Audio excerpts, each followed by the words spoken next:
Hey guys, Desolator Magic here, and with the release of Strixhaven, we have some fairly significant rules and oracle changes. So I thought, hey, let's combine them into the same video. So let's start with mana value instead of converted mana cost, which I really would have appreciated an explanation on, like, you know, the first time we saw it, the first time they mentioned it, but no, a couple weeks later, they're going to finally explain what the hell it means. Isn't that nice of them? Oh, and they just kind of forgot to update the Oracle text on, like, Void Winnower to say mana value, which led me and everybody to believe that converted mana cost would still be the reference to the cost of the spell on the stack, and then value was on the card, so that there would finally be a distinction between the two that we needed. No, they're just changing it to value in both places, and we're still going to have that confusion. And also, just now, they updated the Void Winnower card in the Gatherer database.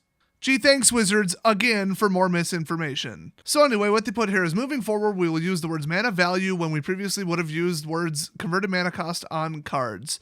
Mana value means the same thing that converted mana cost meant previously. Just over 600 cards received errata to match, and it is not a functional change. So obviously I don't agree with that. Converted mana cost was misleading, stupid, vague, and meant nothing. So mana value, sure, they're closer, but they should have had a distinction between on the card versus on the stack, because those are two completely different things, measured two completely different ways, and people constantly screw that up. I guess that their side of things is, well, we'll have the spell's mana value, and then we'll have the card's mana value. See, there is a distinction. No, name them two different things. Come on. But at least we finally got an answer to the question, converted mana cost, what is it being converted from and to? Oh, nothing, and it makes no sense. So for the last 26 years, that was the answer the whole time.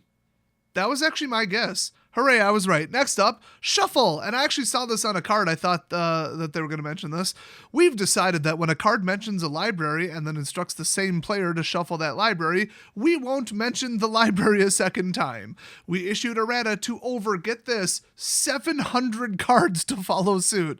This is not a functional change. So if they're like, blah, blah, blah, shuffle your library, and then another part of the card says, blah, blah, blah, shuffle, well, it'll just say shuffle. They won't put your library again. I would have cut it off in both cases, but that would actually make it less clear to extremely new players, so okay. Next up, activation restrictions. Some cards have activated abilities that you can only activate at certain times. Those cards have text such as, activate this only at any time you could cast a sorcery. Most of the cards, but not all, have received errata to a shorter template such as, activate only as a sorcery. I believe I read that on some of the Strixhaven cards, and I just thought it had been that way for years, actually. I've heard it both ways. I don't know. I didn't know this was the starting point. So, okay. So about 480 cards have received the errata. This is not a functional change. Do they really feel like that disclaimer is necessary? I mean, how dumb are people? We just read what it did. We know if it's functional or not. So next up, we got smaller templating changes, starting with can't attack planeswalkers. Some cards, such as Archangel of Tithes, prevent creatures from attacking planeswalkers. These cards previously said that creatures can't attack, quote, you or a planeswalker you control. Due to this wording, there is some ambiguity around whether it applies to all the planeswalkers you control or requires you to pick one. Who in their right mind would have interpreted it that way? I am the king of interpreting things needlessly, literally, and not jumping to the same conclusions as people who wrote the statements, and I never would have considered that the phrase you or a planeswalker you control meant that I picked one and that's the one you couldn't attack, but the rest are cool.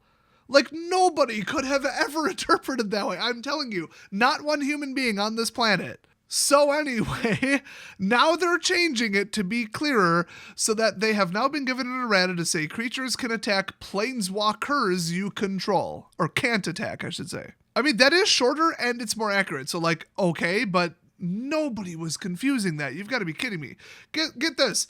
It impacted 17 cards. Or remember, planeswalkers haven't been in the game that long. I mean, it is, just barely before I started playing, but, not that long. Not the majority of the life of the game. And, why, yes, I do agree that they were the biggest card design mistake ever. Well, as far as new features, I should say. As far as new additions to the game go, that was the worst. So, next up, enters or leaves the battlefield, that phrase. 6 creature cards have triggered abilities that trigger when that creature, quote, enters the battlefield or leaves the battlefield. Shockingly enough, they changed it to enters or leaves the battlefield. I feel like newer cards didn't say that. I could be wrong. I mean, they only changed 6, so I think they changed 6 really old cards, but they're not giving any examples. So next up, individual card updates. We've got Elemental Expressionist. It went to print with an error. Let's just cut the crap. With an ability that triggers, quote, when you exile a creature from the battlefield. However, it isn't clear to players who is exiling a permanent, especially when replacement effects get involved. So to make it clearer how this effect is resolved, Elemental Expressionist has been given errata so that the ability triggers when the creature is put into exile instead. In most cases, this will have the same result. However, in cases where an opponent's spell or ability exiles the creature, such as, Swords to Plowshares or whatever, then they didn't finish that sentence. Okay? This is a functional change. I just read it again. They literally did not finish that sentence. So if you aren't following, this actually was legitimately confusing. Let me read the original here. So, until end of turn, it gains if this creature would leave the battlefield, exile it instead of putting it anywhere else. And then when you exile this creature, create a 4/4 blue and red elemental creature token. So the change is when this creature is put into exile, then do that. Yeah, I can see that. So, I mean, the first part originally was if this creature would leave the battlefield. So just for any reason, anybody's ability, anybody making it happen, that trigger goes off, exile it instead of putting it anywhere else. And then when you exile this creature, well, what if I wasn't the one who made it leave the battlefield? So my opponent is exiling it because it's a replacement effect. But then the second part clearly says you. So that's...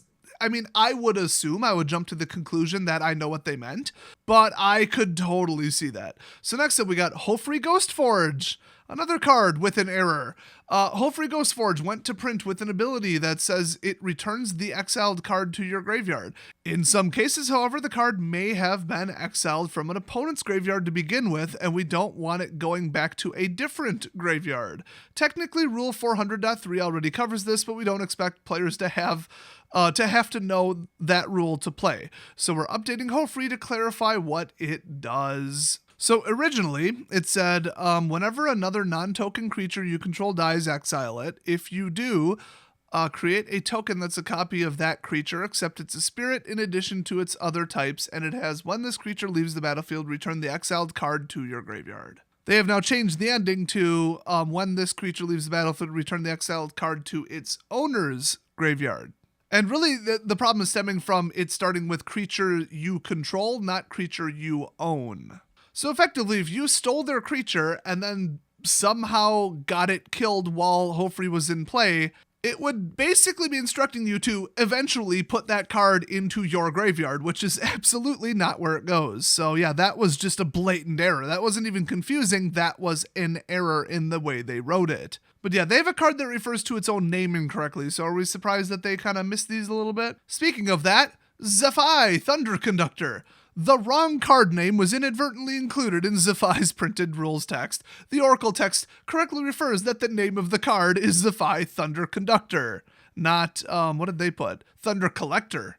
Anybody else kind of get the impression that they use Microsoft Word's like spell checker to do their editing and then they don't actually like manually read it to make sure the card makes sense? Because, spelling a thing wrong, okay, which strangely enough, they've also done on cards. I think they had like if then or if when or you then or I don't remember. And they combined it into one word that isn't a real word, which would have the little red squiggles in Microsoft Word. And they let that go through. But anyway, yeah, the word collector would not show up as misspelled, mistyped, whatever. And the word conductor wouldn't either. So it said collector. They never bothered to read it or read right past it. I don't know. And now we've got the wrong name on the card. So his name is no longer Collector. Good job, Wizards. Next up, we've got Muzio, Visionary Architect, which you might be thinking, I've never heard of that card. Yeah, it's from Conspiracy 1. Yeah, these weren't all from Strixhaven. I think I might have said they were, but they're not. So anyway, it previously required you to reveal a card to everyone, and then, once they were done looking at it, put it onto the battlefield. Revealing a card you are about to put into a public zone is an extra unnecessary step. Yes, did you ever know that whenever it says reveal it, it's 100% of the time to prove that you made a valid selection.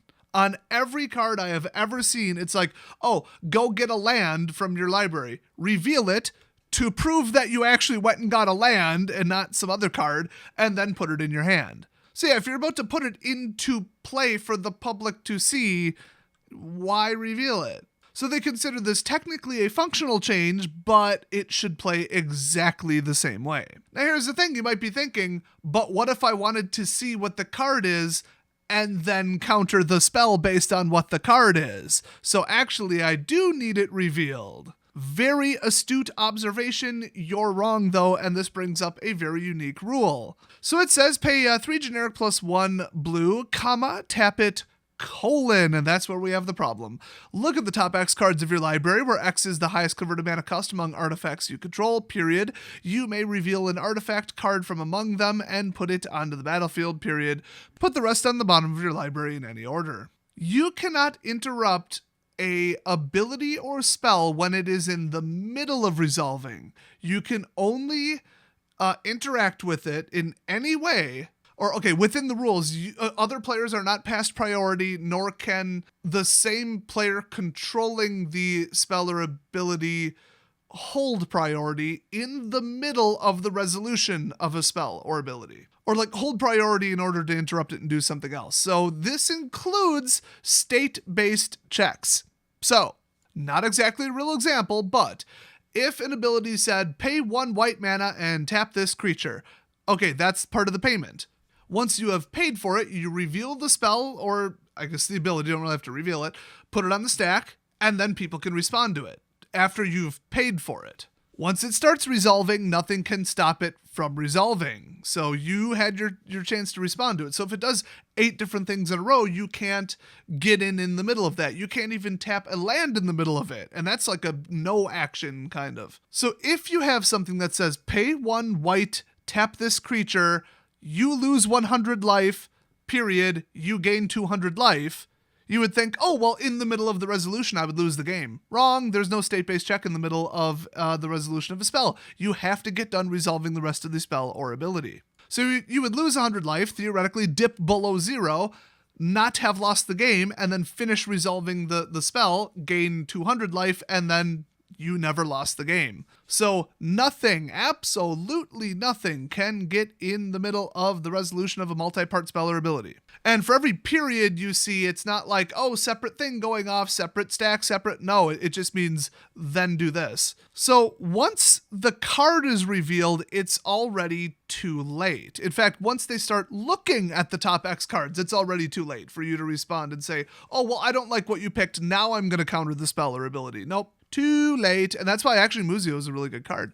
Next up, Ashling's Prerogative. So Ashling's Prerogative from Lorwyn, I believe, referred to converted mana cost of the chosen value, which would become mana value of the chosen value. That's a little too much value. No, seriously, they wrote that. I'm reading what they wrote. So we're calling the odd or even choice a quality instead. You didn't like the way you sounded, so you made up a brand new word that's not used anywhere else in the game, really. Oh my gosh, and they did it to Extinction Event and Lavabrink Venturer too. Really? Why don't you just ban Extinction Event? So it now reads, as Ashling's Prerogative enters the battlefield, choose odd or even, 0 is even. Each creature with the mana value of the chosen quality has haste. Each creature without mana value of the chosen quality enters battlefield tap. So they still, even in the revised version, missed the article. It's supposed to say each creature without a mana value of the quality. That's not a sentence. That's not a complete proper English sentence. Each creature without mana value of the chosen quality enters battlefield tap. That's not proper. I think, what are they doing here? They're trying to take like mana value and use it incorrectly as an adverb is, I don't know, just something's wrong with it. I don't give enough of a crap to actually nail this down. It's just phrased incorrectly, but whatever. You would think all those useless English literature degrees that they probably have out in Seattle there for the people working here would come in handy, but you'd be wrong. I'm now convinced with the number of, editing issues and typos that they're basically all functionally illiterate. I mean, we're talking about a company where most of the people, especially the graphics department, use Macs. in a professional setting, like at a business, instead of as a toy for rich idiots who don't know how to use a computer. Oh my God, I love spending double to get the same performance in Photoshop that runs better on Windows. That's my favorite thing to do ever. While they lie to me about a defective touch bar, defective screen, and defective butterfly keyboard, and then blame me, and then we have to sue them. Why does Apple still have customers? Oh, that's right, because stupid people exist, who also find it difficult to, spell check 2 sentences at a time. They have a limit of 1. So next up, we've got Blood Scrivener from, what was that, Gatecrash, I think? And no, they didn't remove the cringy flavor text. I wish they would have. They said they added the word you in 2 places to make it a little more explicit who is doing the action. So it used to say, if you would draw a card while you have no cards in hand, instead draw 2 cards and lose 1 life. So now the much smoother, easier to understand, superior version says, if you would draw a card while you have no cards in hand, instead you draw 2 cards and you lose 1 life, because people were so confused about who was doing those things. It said if you result. Who the hell did they think the reference changed in that time? It's not even 2 separate sentences. Once again, who is that stupid? Nobody. Why did they change this? Did they have nothing better to do that day? Maybe whoever decided to make this change should instead go proofread the cards before they're sent to the printer. I mean, if this is what they're doing in the day, they need a better job that's more important, that actually makes a difference or does something functional. So that's it for the Oracle changes. Let's get to the rules changes. Oh boy. So this is written by somebody I've never heard of called Jess Dunks, and then also I guess co-written by Archive, because they put both. It's a 2-line authorship. Archive is an absolute legend when it comes to authoring articles. So the first 2 are mana value. It's in 202.3 now as mana value. Okay. Activate only as like sorcery. They changed that. Okay, whatever. We already knew this. Then we got 207.2c. Magecraft joins the list of ability words. Who cares? In 602.5 D through F, these are the rules that handle the phrases activate only as a sorcery. Okay, got it. Thought they were done with that. 603.3 B, players paying close attention during previous season noticed that Strict Proctor has an odd trigger condition, an effect that wouldn't quite work correctly under the current rules. If you're not familiar, it says, whenever a permanent entering the battlefield causes a triggered ability to trigger, counter that ability unless its controller pays 2. I don't immediately see what's wrong with that. Well, I guess I give up. They're going to tell me. Let's see. Sometimes Strict Proctor's ability would end up placed on the stack underneath the ability it was trying to counter. I cannot possibly imagine a scenario where that would happen, but okay, I'll take the word for it. So this rule has been changed to make putting triggers on the stack a 2-part process. That's actually fairly significant, ensuring that Strict Proctor can always enforce its requirement.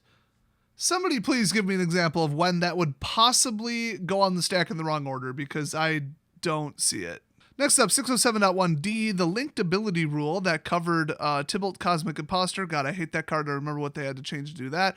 His emblem is now expanded to cover Hofri Ghostforge's token. 607.2P was deleted, and that information was folded into 607.1D. But we're not going to tell you what that section said, because screw you, who cares anyway.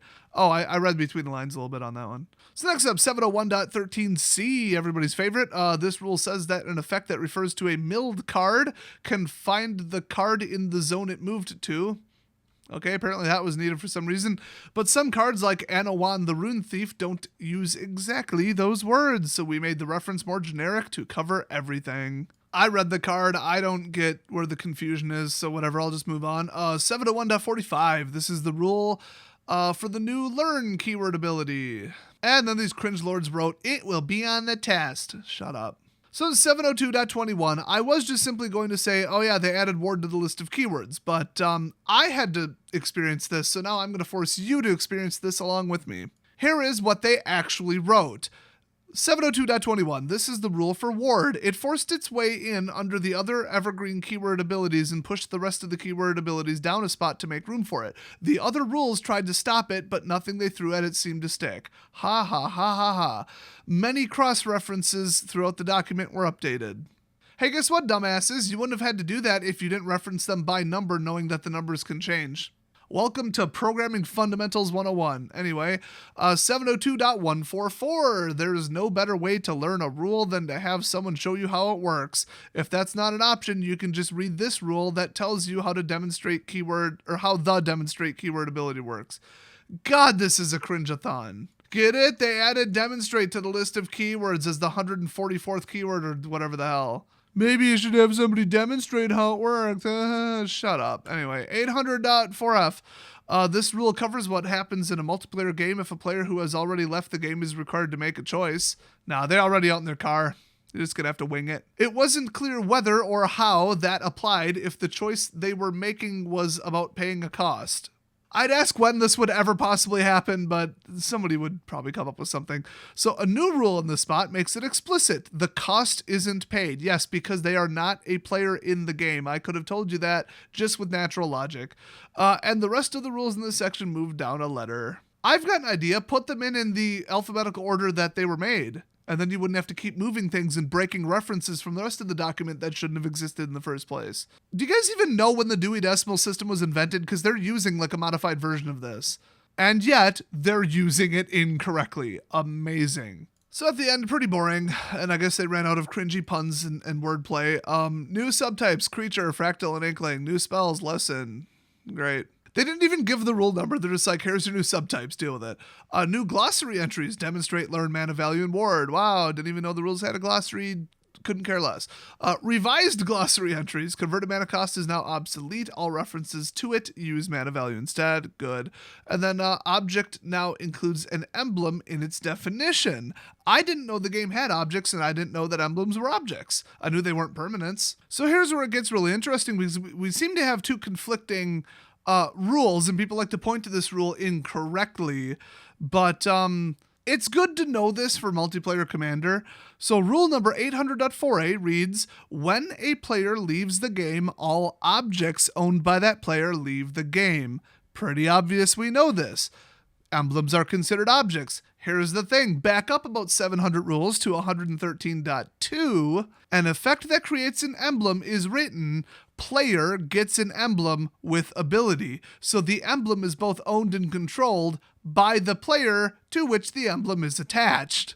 So you're the owner and controller of something that somebody else created, even though the permanent giving it to you, or effect or trigger or whatever, was controlled and owned by them. So does the emblem leave play just because the person who caused it to be attached to you leaves the game? No, because you're the owner and controller of that emblem. So even if the person behind it like loses the game and they're out, their emblem still stays there. So if they're already in the car, I guess you could mail it to them. Maybe make a copy of it on a sticky note real quick and replace it. I always thought that was such a stupid roundabout way to do it, and they should just clarify 800.4a to say that all objects except for emblems leave play, but I don't know. It's debatable. There's actually a ruling that reinforces this, like, I don't know, Chandra. So, let's see, this version of Chandra says, each player who gets Chandra's emblem is the owner of that emblem. In multiplayer games, that emblem will remain in the game as long as the owner does, even if Chandra's owner leaves the game. So people in the past thought emblems were objects, but they're saying just now they're revising the glossary entries to refer to an emblem as an object. So do not get confused by that rule 800 where it says all objects leave the game when the player does, because we already have a rule overriding that. So that's it for the weird, wacky, crazy changes that they're doing there. So I will see you guys next video.